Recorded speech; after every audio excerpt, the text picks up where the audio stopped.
Last episode में हमने देखा था कि जिनू अपना रिवैक्यूएशन करने आया था। वो देखता है कि यहाँ पे काफी सारी प्रेस आई हुई है। वो मन में कहता है क्या प्रेस को पहले पता चल चुका है कि क्या हुआ है? मुझे नहीं लगता, क्योंकि कोई मुझे पहचान नहीं रहा। आगे वो कहता है अब मैं हंटर एसोसिएशन की बिल्डिंग के अंदर कैसे जाऊँ? जिनू अंदर जाने की तो कोशिश करता है, लेकिन उसे एक सिक्योरिटी गार्ड रोक देता है। वो उसे कह रहा होता है कि क्या तुम एसोसिएशन के लिए काम करते हो? तुम इन रिपोर्टर्स को नहीं देख रहे क्या? ऐसे उनके सामने से तुम नहीं जा सकते। जिनू उसे कहता है मैं ऐसे यहाँ पे नहीं आया हूँ, मेरी यहाँ पे अपॉइंटमेंट है। लेकिन फिर भी वो सिक्योरिटी गार्ड जिनू से कहता है अभी अंदर जाना मना है, चलो वापस चले जाओ। ली मिसंग मन में कह रहा होता है ये गधा कौन है? मैं तो चाहता हूँ कि सिक्योरिटी गार्ड इसे लात मार के निकाल दे। सिक्योरिटी गार्ड जिनू पे चिल्ला के कहता है तुम्हें अंदर जाने की परमिशन नहीं है। तभी पीछे से मिस्टर गोगोनी आ जाते हैं और वो उस गार्ड से कहते हैं आखिर तुम्हें किसने कहा कि उसे अंदर जाने की परमिशन नहीं है? वो लड़का मेरा गेस्ट है। फिर वो ली से कहते हैं मिस्टर ली तुम जानते हो ना तुम्हें यहाँ पे प्रेस रखने की परमिशन किसने दी है? मिस्टर ली एकदम से पैनिक हो जाता है और वो कहता है कि हाँ मुझे पता है सर। फिर मिस्टर गो और जिनू अंदर जाने लगते हैं। ये देख के प्रेस वाले कहने लगते हैं कि आखिर वो कौन था? चेयरमैन उसके साथ एसोसिएशन के अंदर क्यों गए हैं? क्या किसी को पता है कि वो कौन है? इनकी बातें सुन के मिस्टर ली को काफी ज्यादा गुस्सा आ जाता है। वो कह रहा होता है कि उसकी हिम्मत कैसे हुई मेरा शो बिगाड़ने की। फिर वो सिक्योरिटी गार्ड से कहता है कि उसके बारे में पता करो जो अभी चेयरमैन के साथ अंदर गया है। मैं भी तो देखूं वो कितना ग्रेट है। सिक्योरिटी गार्ड करता है ठीक है। आगे हम देखते हैं कि ली पर से सभी रिपोर्टर का ध्यान हट चुका था। वो बहाना बना के सीधे एसोसिएशन के अंदर जा रहा होता है, लेकिन जुनजुल और दो एजेंट उसे रोक देते हैं। वो उसे कहते हैं कि तुम्हारा इवैक्यूएशन का टाइम निकल चुका है। अभी दूसरा हंटर रिवैक्यूएशन कर रहा है और ये रिवैक्यूएशन 11 बजे तक चलेगा।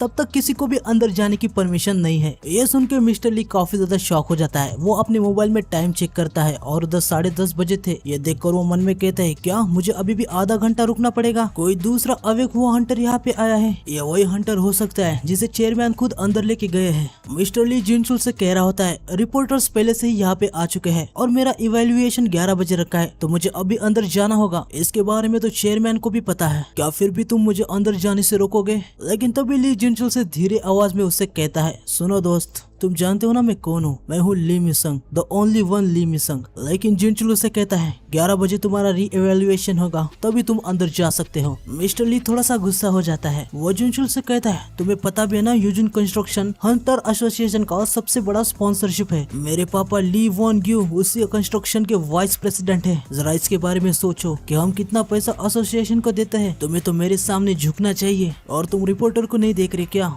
उनके सामने तुम मेरे साथ ऐसा बर्ताव कैसे कर सकते हो? क्या तुम इसके परिणाम झेलने के लिए तैयार हो? लेकिन जिनचुल उसे कहता है कि हाँ मैं तैयार हूँ, जो उखाड़ना है उखाड़ ले। ये सुन के ली काफी ज्यादा शॉक हो जाता है। वो जिनचुल को चिल्ला के कहता है आखिर तुम खुद को क्या समझते हो? उस हंटर में ऐसी क्या बात है? जिनचुल अपना चश्मा निकाल देता है और रेज वाली आंखों से उसे कहता है अगर मैंने तुम्हें बता दिया तो तुम इसके परिणाम झेलने के लिए तैयार हो? मिस्टर ली जिनचुल को ऐसा देख के काफी ज्यादा डर जाता है। आगे हम मिस्टर गो और जिनू को देखते हैं जो कि इवैक्यूएशन रूम की तरफ जा रहे होते हैं। उधर बेक और चोई पहले से ही आए होते हैं। हमें पता चलता है कि वो दोनों यहाँ पे 1 घंटे से वेट कर रहे थे। आगे मिस्टर को जिनू से कहते हैं लास्ट यस रैंक के हंटर को अवेक हुए 2 साल हो चुके हैं और ऊपर से हंटर गिल्ड ने तुम्हारी स्ट्रेंथ को देख लिया है, तो वो तुम्हें अपने गिल्ड में लेने के लिए मर रहे होंगे। फिर जिनू और मिस्टर को इवैक्यूएशन रूम में आ जाते हैं। ये थोड़ा सा अलग रूम है। यहाँ पे एक एजेंट जिनू से कहता है आपकी रिवैक्यूएशन करने से पहले हमें आपकी स्किल को देखना होगा। फिर जिस हिसाब से आपकी स्किल होगी उसको उसी कैटेगरी में सेट किया जाएगा। आप कौन सी स्किल यूज कर सकते हैं? जिनू अपने एक मेज शैडो को समन करता है और कहता है मैं ये कर सकता हूँ। एजेंट कहता है क्या आपने ये समन किया है? क्या आप बीस्ट को समन करने के कैपेबल है? मिस्टर गो जिनू से कहते हैं मिस्टर संग तुम बस इतना ही समन नहीं कर सकते है ना? जिनू समझ जाता है। वो मन में कहता है अब झूठ बोलने से कुछ भी नहीं होने वाला। पहले ही काफी लोगों ने मुझे एक्शन में देख रखा है। मैंने अभी अभी काफी हाई और को मेरा शेडोज बनाया है, तो ये रहा। जिनू अपनी काफी सारी शेडोज को समन कर देता है और वो इस एजेंट से कहता है मैं ऐसे 100 और को समन कर सकता हूँ। मिस्टर गो, बेक और चोई ये नजारा देख के काफी ज्यादा शॉक हो जाते हैं। आगे वो एजेंट कहता है क्या तुम ऐसे 100 और को समन कर सकते हो? ये तो इम्पॉसिबल है। बेक जिनू को देख के हैरानी से अपने मन में कह रहा था इसके पास तो हद से ज्यादा मैजिक की कैपेबिलिटीज है। जब मैं इसे पहले मिला था तो वो इतना स्ट्रॉन्ग नहीं था। ये तो काफी आश्चर्यजनक फर्क है। मैं उसकी पावर को महसूस कर पा रहा हूँ। उसके सामने मेरी पावर कुछ भी नहीं है। जिनू अपना एस रैंक का लाइसेंस देख रहा था। तभी बेक जिनू से कहता है मिस्टर सन क्या मुझे आपका थोड़ा सा वक्त मिल सकता है? पर जिनू से कहता है माफ कीजिए मेरा कुछ काम काम अधूरा रह गया है, मुझे उसे पूरा करने जाना होगा। जुनू अपना जाने लगता है, तभी बेक जुनू से कहता है अगर मैं तुम्हारी जगह होता तो उस रास्ते से नहीं जाता। पर जुनू को लगता है कि वो उसे काफी अच्छा ऑफर देंगे और वो अगर उनके ऑफर को नहीं लेगा तो उसे काफी बड़ा रिग्रेट होगा। वो बाहर आ जाता है, उसके सामने काफी सारी लाइट चमकने लगती है। इसे देख के जुनू काफी ज्यादा हैरान हो जाता है और न्यूज में बताया जाता है कि संग जुनू नया एस रैंक हंटर है। इससे सबको पता चल जाता है कि जुनू एस रैंक हंटर है। आगे हमें 10 मिनट पहले का सीन दिखाते हैं। अपनी बेइज्जती बचाने के लिए लियो प्रेस के सामने कहता है मैं भले ही लो रैंक का आऊं, फिर भी मैं मैजिक बीट से लड़ूंगा, जिससे मैं अपने फैंस को खुश कर सकता हूं जो मुझे हमेशा सपोर्ट करते हैं। वहाँ पे वो काफी सारी बकवास की बातें करता रहता है। आगे हम देखते हैं कि प्रेस वाले को कोई कॉल करके बता देता है कि साउथ कोरिया के 10th एस रैंक हंटर की आइडेंटिटी रिवील हो चुकी है। ये सुन के सारी प्रेस बहुत ही ज्यादा शॉक हो जाती है। प्रेस वाले न्यू एस रैंक हंटर की ही बात कर रहे थे। मिस्टर ली भी अपने मोबाइल के अंदर न्यू एस रैंक हंटर की फोटो देखते हैं और उसे तो पता ही था कि वो कौन है। आगे प्रेस वालों को ये भी बात पता चल जाती है कि एसोसिएशन वालों ने इवैक्यूएशन सेंटर को न्यू एस रैंक हंटर के लिए बंद किया है, ना कि लिम मिशन के लिए। फिर हम देखते हैं कि सारी की सारी जो प्रेस है ना वो एस रैंक हंटर के लिए निकल जाती है। मिस्टर लिम बस देखता ही रह जाता है। एसोसिएशन के मेन एंट्रेंस गेट के सामने प्रेस वाले न्यू एस रैंक हंटर के बारे में पूछ रहे होते हैं। मिस्टर ली की हालत काफी ज्यादा खराब हो जाती है। वो कह रहा था कि आज ही के दिन नए एस रैंक हंटर को आना था। आगे हमें माइन के लीडर को दिखाते हैं जो अपने मोबाइल में जुनू की फोटो देख के कह रहे होते कि जुनू न्यूज के अंदर क्या कर रहा है। तभी वो तगड़ा बंदा कहने लगता है मुझे तो पता ही था, उसने जब मुझे पहली बार घूर के देखा था तभी से मुझे उस पे शक है। आखिर उसने क्या क्राइम किया है। लीडर तगड़े बंदे को वो न्यूज दिखाता है। उस न्यूज को देखकर तगड़ा बंदा लूला हो जाता है। हर कोई जुनू की ही खबर को देख रहा था। यू जुनू के पापा को भी ये बात पता चल जाती है। वो कहते हैं कि एसोसिएशन ने अभी ऑफिशियली स्टेटमेंट दिया है जिसमें जुनू एक एस रैंक मेज टाइप हंटर है। यू जुनू भी वही होता है। उसके पापा उससे पूछते हैं क्या तुम उसे रिक्रूट कर पाए। यू जुनू ने कहता है पापा मुझे माफ कर दो, मैं उसे मना नहीं पाया। जुनू ने मुझसे कहा कि वो अपना खुद का गिल्ड बनाने वाला है और उसने मुझे ये भी कहा है अगर मैं तैयार हूँ तो वो मुझे अपने गिल्ड का वॉइस मास्टर बनाने के लिए भी तैयार है। ये सुन के यू जुनू के पापा काफी ज्यादा हैरान हो जाते हैं। आगे वो यू जुनू से पूछते कि क्या तुम्हें पता है हमने यूजिन गिल्ड को क्यों बनाया है। यू जुनू कहता है क्योंकि हंटिंग बिजनेस में काफी ज्यादा प्रॉफिट मिलता है। उसके पापा उसे कहते हैं अभी मेरे पास इतना पैसा है कि कई जन्मों तक कम नहीं पड़ेगा। तुम्हें लगता है थोड़े पैसे कमाने के लिए मैं इन मेजर गिल्ड से झगड़ा कर रहा हूँ। यू जुनू पूछता है तो आखिर रीजन क्या है। उसके पापा कहते हैं हम सबकी रक्षा करने के लिए। आज के दिन के हंटर काफी तेजी से और भी ज्यादा स्ट्रॉन्ग होते जा रहे हैं। आगे जाके एक ऐसा भी टाइम आएगा एक हंटर की ताकत इतनी ज्यादा होगी कि वो पूरे देश की फोर्स से भी भिड़ सकता है। इनको नेशनल लेवल के हंटर्स कहा जाता है। एक एस रैंक का हंटर इसके सामने बच्चे जैसा है। ये नेशनल लेवल के हंटर उनसे काफी ज्यादा स्ट्रॉन्ग होते हैं।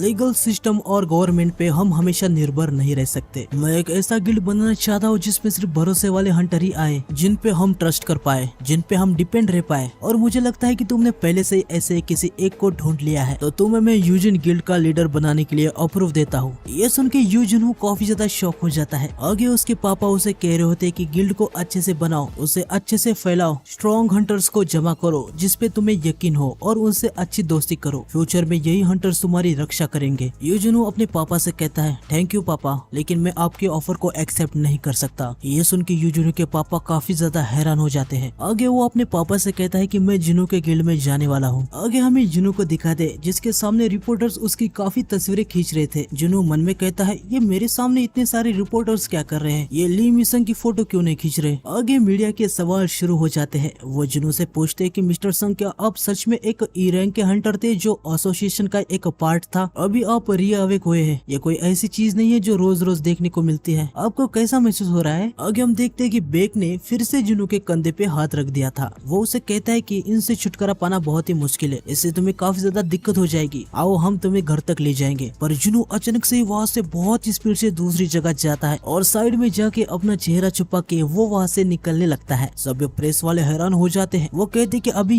ये क्या हुआ। आगे हम देखते हैं कि मिस्टर चोई मिस्टर बेक से कहते हैं वो एक मिच टाइप का हंटर है, फिर भी उसके पास शारीरिक एबिलिटीज भी काफी ज्यादा एक्सेलेंट है। लेकिन मिस्टर बिच उसको कुछ भी जवाब नहीं देते क्योंकि वो जिनू की स्पीड को देख के काफी ज्यादा हैरान थे। वो मन में कहते हैं कि वो काफी ज्यादा फास्ट है, बहुत ही ज्यादा, इतना फास्ट कि मेरी आंखें भी उसे देख नहीं पाई। मुझे पहले से ही पता था कि वो स्ट्रांग है, लेकिन ये बात स्ट्रेंथ की नहीं है। अभी जिस तरीके से वो हिला, मैंने इवेल्युएशन रूम में उसके माना के लेवल को महसूस किया था। लास्ट टाइम जब मैं उसे मिला था, अब वो तब से भी ज्यादा स्ट्रांग बन गया है। मुझे पक्का यकीन है कि संग जुनू अभी भी हमसे ज्यादा पावरफुल है। बेक पीछे मुड़ के जाने लगता है। वो फिर से मन में में कह रहा होता है कि उसकी रीअवेकिंग तो अभी अभी हुई है, तो इतना जल्दी वो इतना स्ट्रांग बन जाए इसका कोई भी सेंस नहीं बनता। आगे बेक काफी ज्यादा ही शॉक हो जाता है। वो कहता है कि शायद वो रीअवेक हुआ ही नहीं, शायद वो एक ऐसा हंटर है जो लगातार लेवल को अप कर सकता है। आगे हम डोंग्स को भी देखते हैं, वो भी न्यूज देख रहा होता है और उसे भी पता चल जाता है कि जुनू जिंदा है और वो एक एस रैंक का हंटर बन गया है। फिर हमें जुनू को दिखाते हैं जो कि हंटर के मार्केट में आ जाता है। वहाँ वो एक सेलर को ऑर्ब ऑफ ओवराइज दिखाता है। उसे देख के वो सेलर कहता है, मैंने आज तक काफी सारे आर्टिफैक्ट देखे हैं पर आज तक ऐसा रेड क्रिस्टल बॉल मेरे पास कभी नहीं आया। मुझे तो यकीन ही नहीं हो रहा कि इस मैजिकल ऑर्ब के एम्प्लीफिकेशन रेट 100% है। सबसे फेमस आर्टिफैक्ट भी 50% से ही एम्पलीफाई करता है। मिस्टर चोई इसके लिए काफी पैसे देंगे। आगे वो सेलर जुनू से कहता है कि ये तुम्हें कहाँ से मिला। जुनू उनसे कहता है कि मुझे ये डंजन के अंदर से मिला। सेलर मन में कह रहा होता है, क्या सच में ऐसे आर्टिफैक्ट डंजन के अंदर होंगे भी। आगे वो जुनू से कहता है कि क्या आप उसे ऑक्शन में रखना चाहेंगे, ये पक्का अच्छे प्राइस में बिकेगा। जुनू कहता है कि हाँ, मैं इसके बारे में सोच रहा हूँ। जुनू मन में कहता है कि मुझे जल्दी से डंजन को क्लियर करना है ताकि मैं हॉली ऑफ वाटर को बना सकूं। उसके लिए मुझे एक ऐसा आर्टिफैक्ट चाहिए जो कासल के अंदर की फ्लेम से मुझे प्रोटेक्ट करे। जुनू सेलर से पूछता है कि मुझे एक ऐसा आर्टिफैक्ट चाहिए जो मुझे आग से बचाए। क्या कोई ऐसा आर्टिफैक्ट सेल पे है। सेलर थोड़ा सा सोचने लगता है। जुनू कहता है कि क्या ऐसे आर्टिफैक्ट को ढूंढना मुश्किल है। सेलर कहता है बिल्कुल भी नहीं, बल्कि ऐसे आर्टिफैक्ट तो आराम से मिल जाते हैं। जुनू उनसे कहता है कि पर मुझे तो ऑनलाइन नहीं मिला।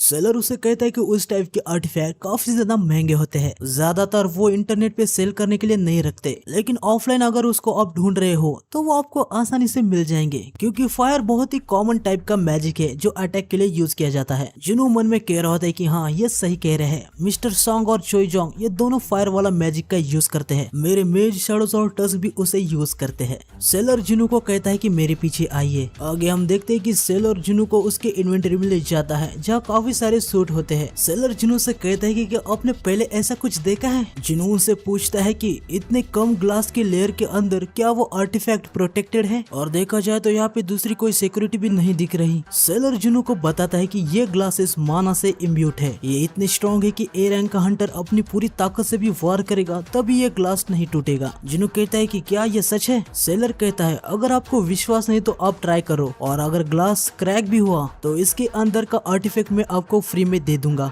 जुनू मन में कह रहा होता है, हाँ मैं महसूस तो कर पा रहा हूँ इन ग्लास में माना इम्ब्यूट तो है, पर क्या सच में ये इतना स्ट्रॉन्ग भी हो सकता है। जुनू रेज में आ जाता है और अटैक करने जा रहा था। उसे ऐसा देख के सेलर की हालत काफी ज्यादा खराब हो जाती है। वो जुनू को तुरंत रोक देता है और कहता है कि मैं सीरियस नहीं था, अगर ग्लास सच में टूट गया तो हंटर गिल्ड के इलाइट मेंबर मेरे पीछे पड़ जाएंगे। हमारे ऑक्शन कमेटी ने उनके साथ एक सिक्योरिटी आर्ग्यूमेंट साइन किया हुआ है। सेलर मन में सोच रहा था, इसने तो मुझे खुद को मेज टाइप का हंटर बताया था, तो ये इतना कॉन्फिडेंट क्यों हो रहा है। आगे जुनू उनसे पूछता है कि क्या आपके पास ऐसा कोई वेपन है जो मैं चला सकता हूँ, जैसे कोई ड्रैगर। सेलर कहता है कि हाँ हमारे पास बिल्कुल है, और वो जुनू को वेपन स्पेशलिस्ट के साथ भेज देता है। तभी वो नोटिस करता है कि ग्लास पे एक क्रैक आ गया है। उसे कुछ भी समझ नहीं आ रहा था कि ये कब हुआ। वो कहता है उसने तो ग्लास को छुआ तक नहीं, तो फिर ये क्रैक कैसे आ गया। आगे वेपन का सेलर जुनू को वेपन दिखाता है, पर वो जुनू के पास ऑलरेडी होते हैं। आगे जुनू को पता चलता है कि उसके जो शॉप के अंदर की वेपन है ना, वो यहाँ से काफी ज्यादा सस्ते हैं। इसलिए वो सोचने लगता है अगर शॉप में से वेपन इतने सस्ते हैं तो इस ऑप को यहाँ पे बेचने का तो मेरे पास कोई कारण ही नहीं बनता।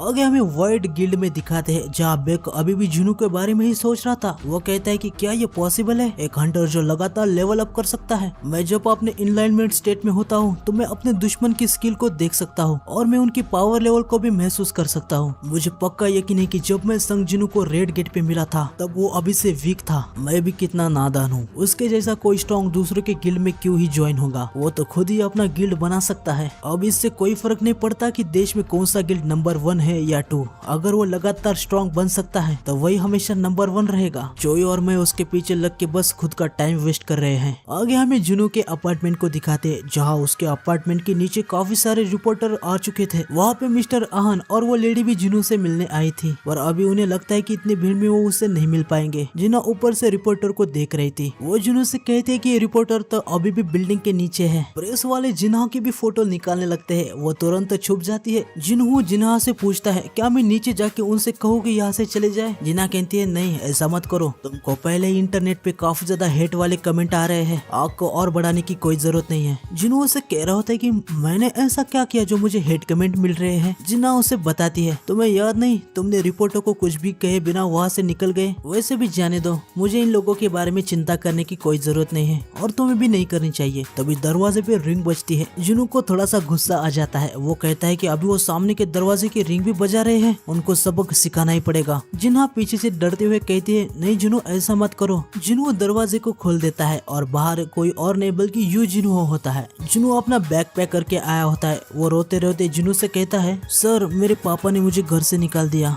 ये सुन के जुनू का पूरा मूड ही खराब हो जाता है। आगे जुनू उससे कहता है, पर मुझे तो लगा था तुम्हारे पास रहने के लिए जगह है। यू जुनू कहता है, जहाँ मैं रहता था वो जगह मेरे पापा के नाम पर है। सर मैं क्या आपके साथ रह सकता हूँ? जुनू से पूछ रहे होते कि जुनू ये कौन है, क्या तुम इसे जानते हो? जुनू कहता है कि बिल्कुल भी नहीं, मैंने इसे पहले कभी नहीं देखा, और वो दरवाजे को बंद कर देता है। यू जुनू बस रोता रहता है। आगे हम देखते हैं कि यू जुनू की माँ उसे पापा से कह रही होती कि आज आप उसके साथ कुछ ज्यादा कठोर नहीं हुए। जुनू के पापा कहते हैं, उसे सच में कुछ करना है तो उसे खुद के दम पर करना चाहिए, उसे खुद का रास्ता पक्का करना चाहिए। इसके बजाय वो दूसरे के लिए काम करना चाहता है। लेकिन तभी अचानक से यू जुनू के पापा को चक्कर आने लगता है और वो नीचे गिर जाते हैं। तो आज के एपिसोड के लिए बस इतना ही। मिलते हैं नेक्स्ट एपिसोड में। नेक्स्ट एपिसोड आएगा कल, तो चैनल को सब्सक्राइब कर देना और नोटिफिकेशन को ऑन कर लेना। मिलते हैं नेक्स्ट वीडियो में। सायोनारा।